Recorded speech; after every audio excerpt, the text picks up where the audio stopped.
Pasta alla Norma is arguably Sicily's most popular pasta dish. The delicious combination of fried eggplant, savory tomatoes, and salty cheese makes it one of the most legendary pasta recipes for a reason.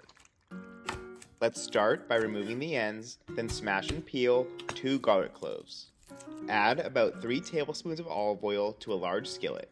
Drop in the garlic with the pan on medium-low heat.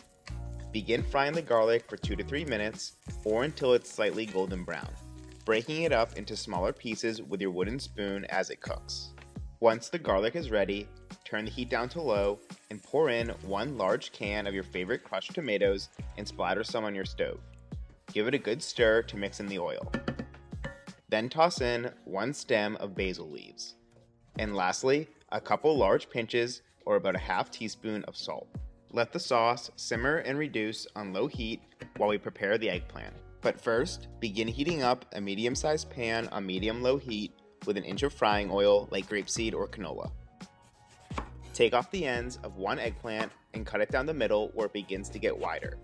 Now slice each half into planks that are about 3/4 of an inch thick. Cut each plank into mini rectangles which will closely resemble the shape of pasta we're using. Give them a few lengthwise cuts and then 1 crosswise cut down the middle.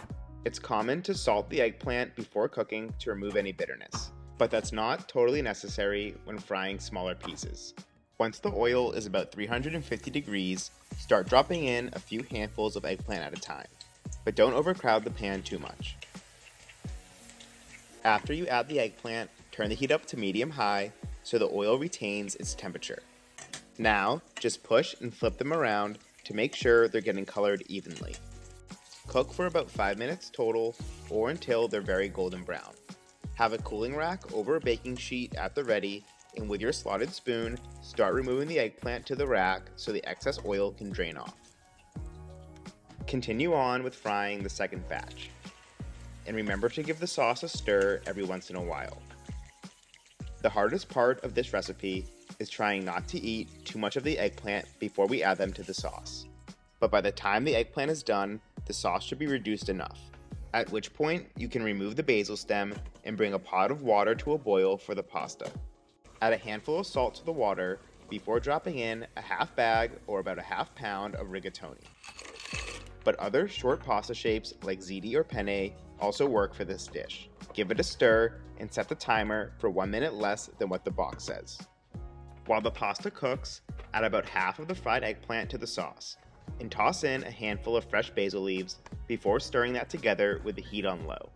My favorite part of this recipe is how some of the eggplant will basically dissolve into the sauce, making it very rich and flavorful. Once the pasta is al dente, take it straight from the pot to the sauce with your strainer. Mix the pasta for about 2 minutes so it can finish cooking and absorb the sauce. The final dish would traditionally be topped with Ricotta Salata, but not every grocery store has it, so you can also use Pecorino Romano, which is another sheep's milk cheese that's very close in flavor. But before adding the cheese, plate up a few generous spoonfuls and finish with some more basil in the reserved eggplant. You can find the full recipe in the description below. Please let me know your thoughts in the comments or if you plan on trying this one out.